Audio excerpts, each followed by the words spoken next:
Okay, here we are. We've just found some Corvette royalty with a great racing history. A Z06. This is the original Z06 tank. And we've got some original parts that you need to see that we keep trying to get for our car that you'll never find. I'm going to point out these original parts. We restore our own car, so we know a lot about this stuff. Maybe we should exchange numbers in case you need some info. I do my work too. Well, then we should talk to each other. I might need your help on some things. But in that case, we're going to take a look at this black on black original Z06 racing car. So it's an actual 63, and it's a split. And wait till you see this car. This is the car you've always been looking for. Meet the owner. CJ Titterington. He's going to tell us the provenance of this car and how he came to own it and what the heck he does with it in this shape. Go ahead. Okay, this car was delivered instead. The owner, Alvin Forsyth, and it was raced up till, he raced it till 69, and then a guy from Murraysville, Dan Ferry, bought it and raced it up to 1975, the most race Z06 in existence. They quit racing it, won its last two races at Nelson's Ledge, Ohio against Big Blocks. That was in 75. And then he retired the car. I just graduated high school. I knew of the car, and I wound up buying the car in 1976, and it was just a beat-up old race car, which back then nobody wanted. Congratulations. The race car. Yeah. So I've owned it now 48 years, and we just finished it up to back the race car that it was, how it was raced in 63 and 64. In 2014, we took the Heritage Award, where we went down a historic race car. We just did Bloomington Gold. They put together 16 of the first Z06s. And this is also, they call it a tanker. If you look behind the seats, you'll see the 36-gallon tank, which they allowed when they were racing. That's what they were allowed to race with, the 36 gallons. So the Z06 was a special race suspension, heavier duty springs, special brakes, dual master cylinder. And with the tankers, there were only 50 of them built. Let's take a walk around this one and maybe point out some things here. So we have the plexiglass in the back with the... Yeah, that was done for pressure release in the cab, and it made it run a little cooler. Because when the old mechanic, he actually built the engine on this, Steve Shiner, and he was the original mechanic on it. He died 2 years ago, but I met him, and we put a lot of things back the way that it should have been. Because he knew the car, he was the mechanic. He had the history, the provenance of it. And so when you come down to the racing rims, although they look just like a steel rim, these are very special rims, unique to 63, 64. Go underneath, take a look at that. Take your camera and look underneath like that. Let's check underneath the tanker. We know what ours look like, right? And now we see, wow. What gear set do you have in the back? They're 370s. 370s, that's interesting to know. Not 411s. Road race gear. Oh yeah, that makes sense. Get this out of the way. Side pipes are amazing. They're not even vented, they're just straight side pipes. Yeah. Imagine what that sounds like. So we just put the N11 exhaust on our car. So in 63, the RPO for the racing exhaust was N11. Okay. And we had a special set built, and we put it on our car. And it sounds what a Z06 would have sounded like in 63 now. So we have radio delete, of course. Everything's here to make it as lightweight as possible. The gauges look amazing. And in fact, oh yeah, nice job on the restore of that cluster. Original gear set. We have a, look at that. Actually has electric windows. Yeah, they did it so, well, they eventually got pulled out of the car. And they went with plexiglass side windows to lighten it up. But the reason of the power window was when they came into the pits, they were able to put the window down, you know, with that. Faster. Why did it take, That's amazing point of history. I wouldn't have thought that. Usually that roll down or no window. Goes, why was there power windows? Only you think of that. Coming in there, he's shifting and he just had to push down to get the window down. Remind me again, when did you buy this car? In 76, 48 years ago. Good Lord. How about this badge? Is this, what's the provenance of that? This was the club here in Pittsburgh. the Steel City. They called it Skunkaroos. But Yanko, Don Yanko, Grady Davis of Gulf Oil, Foresight, this was their club. And you had to have a race license to be in it. They all had this badge, little sticker. But back when this car was racing, and this is something a lot of people don't know, you see the race cars with all the stickers and sponsors. Back then, there was not allowed no stickers or sponsors on the cars when this was racing. This is the famous 81 AP. So some things that we know about the motor, given the rest of our car, is that we have an original booster that we had rebuilt. Okay. These are hard to find, as you know. They're 1 year, maybe 2 year for I think it's 1 year for that booster. But then you have the dual master cylinder that is only unique to a Z06. To a Z06. The cost of that master cylinder is ridiculous, right? Yes, it is. You can't find it. We still have a single master cylinder with that booster. Still okay, but not race worthy like this. So the redundancy goes down into the block, as you can see. There it is, how it splits. But this is the Rochester. First year they used the dual cylinder. You can't find them. I would love to have one. You can't even find a repro. One of them is unreal to buy. And you have it. Yeah. Well, the whole car, I have the whole Z06. So when you bought this in '73, it came with all the. No, the engine wasn't in it. Okay. There was no engine. One fiberglass seat. There was no interior.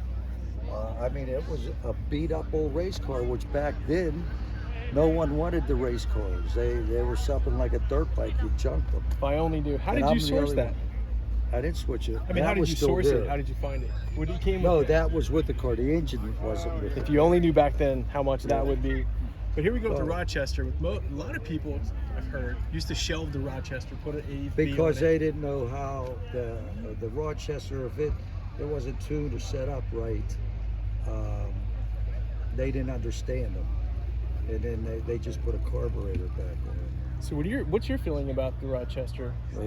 When it's set up right, it runs great. Have you you do your own work as well? What have you learned about setting that up? Is there any tip or trick? Well, yeah, there is on the whole thing. The whole thing? Yeah, the whole thing.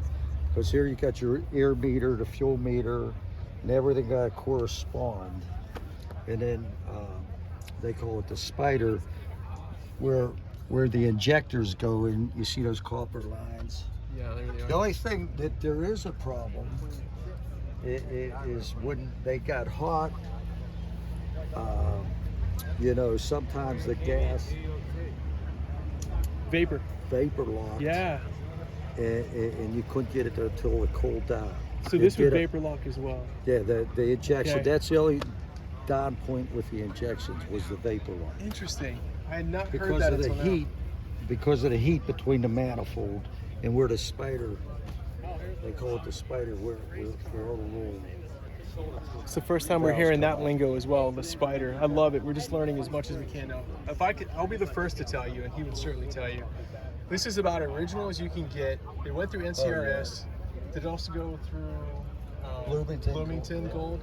And so every part on this is exactly right as it left the factory or the works part of it. And it took the Heritage Award where it went down a historic race car in 14. You have a Heritage Award car? Yeah. Oh man, I can't believe I'm eating it. Yeah. So we're geeking out about this because we know a lot of the particulars of which. So when you retrofit the booster in a dual master cylinder, if you can't find this, you have to cut a hole out of the hood here. But these hoods came special this way for that to fit. You can't even find that hood like that because it only came with that configuration. And the radiator. So is there anything special about the radiator for this car for racing? Or is this just the stock OEM? That was it. That was the stock radiator. Do you find yourself in a overheat situation? No. What does it run at, this car? What is it, the temperature? What temperature? 190? Probably, yeah. Yeah, it never overheated. That's amazing. So you put it together that well? Nice job. Yeah. And then I restored it twice. Back then, no one wanted race cars, and so I cut the roll bar rod, all the tie downs, cut them out,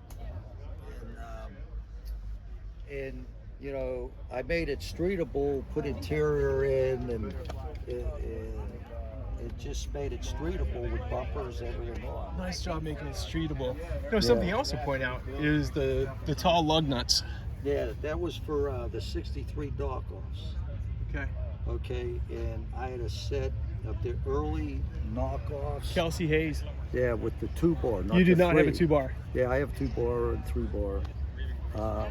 And when I took this car out, I didn't realize it could win anything. I just thought it's a race car. Nobody, you know.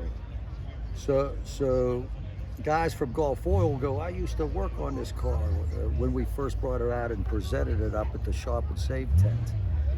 And anyway, they invited me to NCRS Regional up in Altoona. Would you display the car at the convention center for people to see? I said, yeah, I'll bring it up. Well, then the old timers, they knew what the car was, and they said, you ought to go for the Heritage Award where it goes down a historic race car. I go, what the hell? What is that, What the right? hell is that? So, wound up, I did, but at that time I had the original 2-bar knockoffs, and I finished it with a real Grand Sport hood that was Mickey Thompson's, not a repro. And the car looked awesome, but when they said to go for the Heritage Award, I had to present it just the way the car was raced back in 63 or 4, with the black wheels, no badges, and just the way you see it right now. Amazing. So you have a set of original Kelsey Hayes knockoffs with the 2 bars. You probably know, but if you don't know, the value of the 2 bars as expensive as that dual master cylinder. You can't find them. In fact, I've only seen one set of 2 bars on the Hendrix race car. Yeah. It's a blue one. Yeah. You have 2 This sets here- of Kelseys? This here picture here, if you could see it, this was a manufacturing race at Walkman's Glen in 64, and you had to be invited to this race, and it was the only Corvette invited, and there's Kill Shelby with his Cobras. And over here is a picture of the first Glen 500-mile race at 64, and there it is on the starting line with Ed Lowther's Cobra. Oh my gosh.